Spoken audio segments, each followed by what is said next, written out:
Welcome, welcome, welcome. Welcome back, everybody, especially to you guys in the US, in the UK, down in Canada, wherever you are, Australia. Thank you for tuning in. For those of you who have subscribed, thank you for coming back for another episode of Gardening Under 40. This is episode 7. I am in zone 7A. And I'm in my 70s. So triple sevens today. This is a series for those of us who are Gen X, baby boomers, millennials, those of us who are in our 40s or over, or people who are having a difficult time trying to maintain a garden because of, or maybe because of physical situations you might have. So this is the last episode. I will be posting videos, but not for this episode for the next 2 weeks because I post every Tuesday. Next Tuesday is Christmas Eve, and then there's New Year's. So I have some other things that I want to share with you guys, but I won't be putting up anything related to this series until the first of the year. But I do have something exciting. I have a doozy.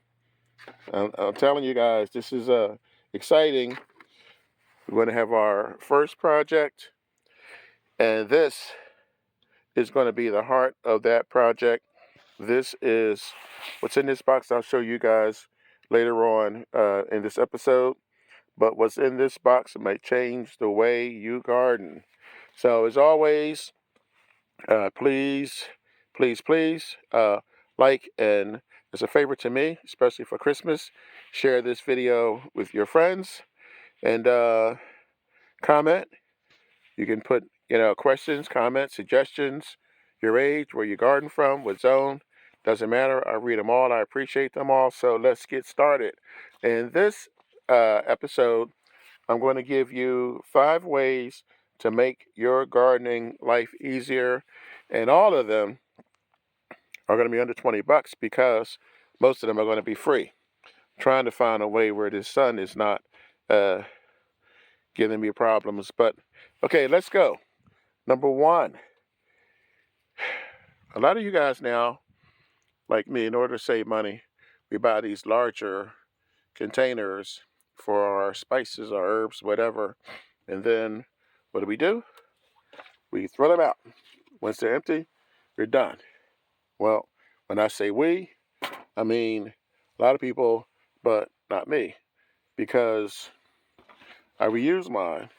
This obviously had onions in it, and when you look at the tops, if you look at the way these things are made, it's perfect.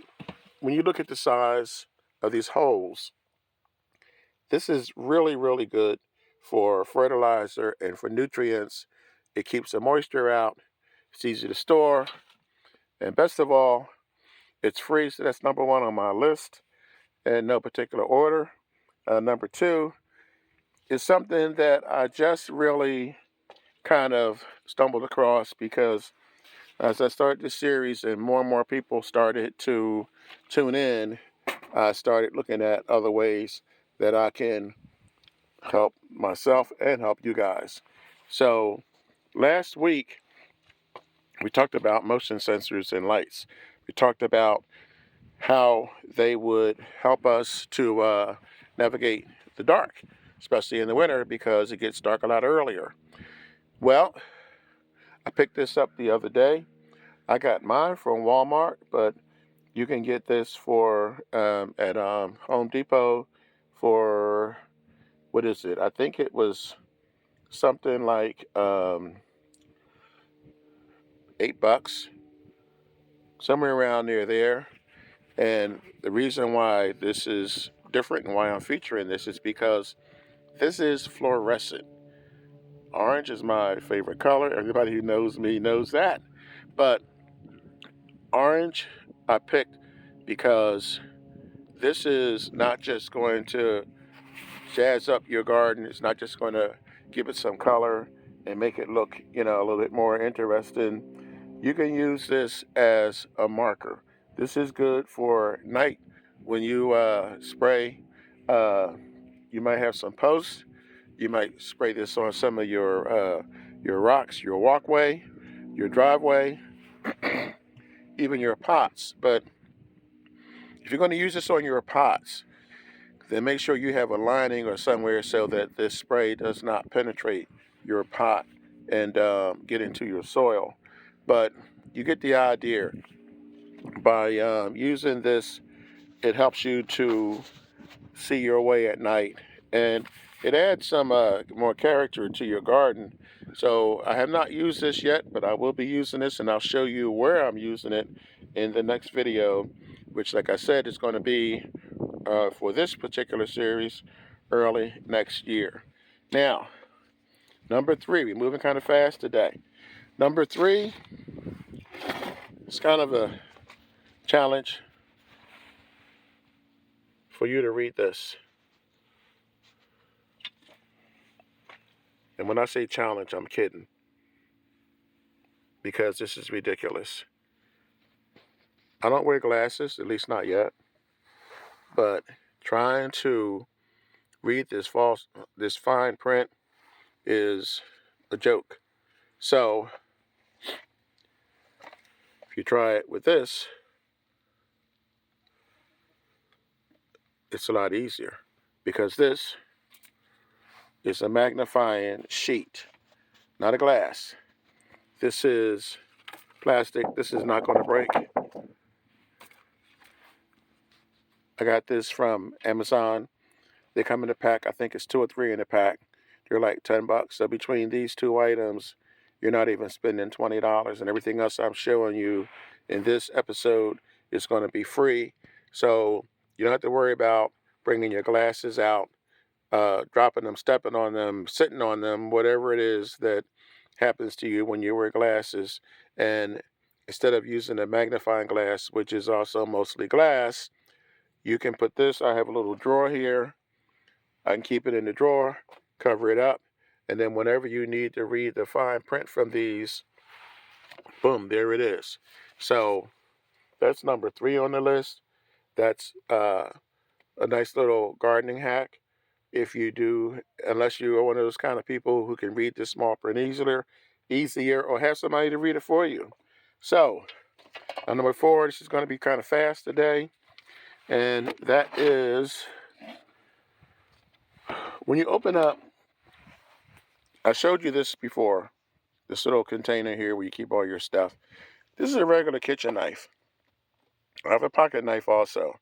But when you open up your bags of soil, you don't have to carry around, you know, uh, scissors or run back and forth to pick things up. This little kitchen knife has a serrated edge to it, if you can see it real close there. And I'll just stick that bad boy right in there. And whenever you need it, you have it. So there you have it. That's number 4. Now, number 5, this is something that I should have done a long time ago.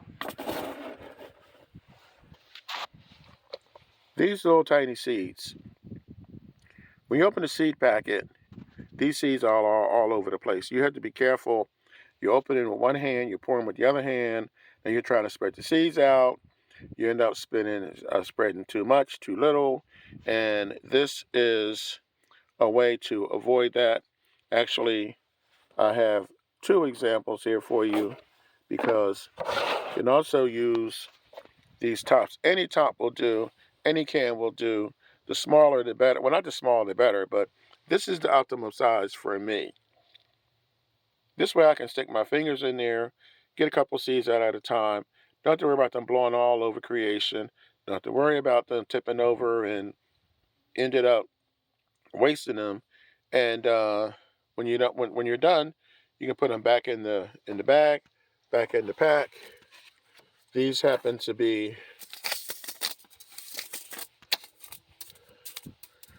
this is lavender, and this is parsley. This is red Russian kale. If you want to keep them in the tin, if you have a small tin like this, then, it's kind of a no-brainer. When you're done putting your seeds in the ground, just throw the top on and you're done. So there you have it. There's your 5. Just to do a real fast recap before we get to the big surprise, the project that we're going to start next year. Number 1 is to reuse these containers here once they're empty, free. Number 2, get yourself, I don't know, whatever color you like. I mean, you might like red, yellow, pink, blue. They come in all different sizes. And again, these are fluorescent, so they reflect the light. It's going to brighten up your garden, and it's also going to be a safety feature for you. So I would make sure to pick up at least 1 can, and it goes a long way, depending upon what you want to use it on. So number 3 is the magnifying sheets that we just talked about. Number 4 is the kitchen knife that is here. And number 5 are the tops that we use for the seeds. They don't have to be tops. Anything that you can find to keep your seeds from whirling around, then whatever works, whatever floats your boat. So this is going, like I said, we're going fast today. I know you guys got Christmas shopping to do, and you're getting the house spruced up and the tree up, so I'm not going to keep you long. Here it is. I am very excited about this project. This, for me anyway, is going to be a game changer. This is going to be my, I guess you can call it a rolling garden, floating garden. And here it is. These are casters. They're basically a fancy word for wheels because these aren't regular wheels. These are big, heavy-duty wheels that spin 360, and I happen to have purchased the ones that lock. So I am going to build a platform, or should I say we're going to build a platform, because hopefully that's the reason why I'm telling you guys this in advance, so that when I do build this in January, well, I'm going to build it before January, but when we build this, you'll have the tools and equipment that you need. When I say tools, this already comes with bolts and wrench to put together. But in a future video, I'll explain to you guys all what else you need. It's not really very much at all. It's just basically wood and uh, glue and something to make holes in. You can probably recruit a family member to help you. Yes, you could buy these, but there's a reason why I'm making this myself. And the reason is because this is going to be a custom build. People call these trolleys, they call them doilies, they call them hand trucks.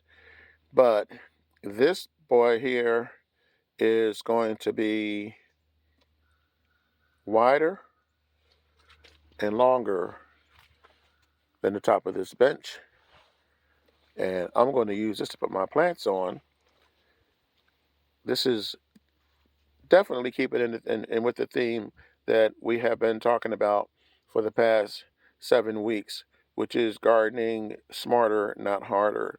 Because if I can get 5, 6, 7 different containers on this, when I complete it, on this trolley, this doily, then I can wheel it to where the sun is. Right now, the sun is behind me, and that's fine, but this is December. Around July, June, the sun's going to be here. So for me, it's not a big deal because the way my house is situated, the way the garden's situated, I am not going to have much of a problem rolling the 10, 20, 30 feet that I need to keep up with the sun. But depending upon your garden and how your garden is situated, you might need to roll this further. So, I mean, you get what I'm saying. Instead of having to lift or pick up or put one plant at a time into your wagon or into whatever it is you use to transport your pots, or maybe not move them at all, you can move 5, 6, 7 plants at a time. So that's going to be our project for January. And this is going to be it for today. Again, please share this video with friends, relatives over the holidays. I appreciate your support. Please comment. You know, I read everything. I comment back. I respond to all your comments. And appreciate your support. This is the Frugal Gardener. Remember, when you grow your own food, you'll always know where it comes from. You guys enjoy the holiday, and I will see you next week with another video other than your gardening over 40 video. So enjoy your day. Catch you later.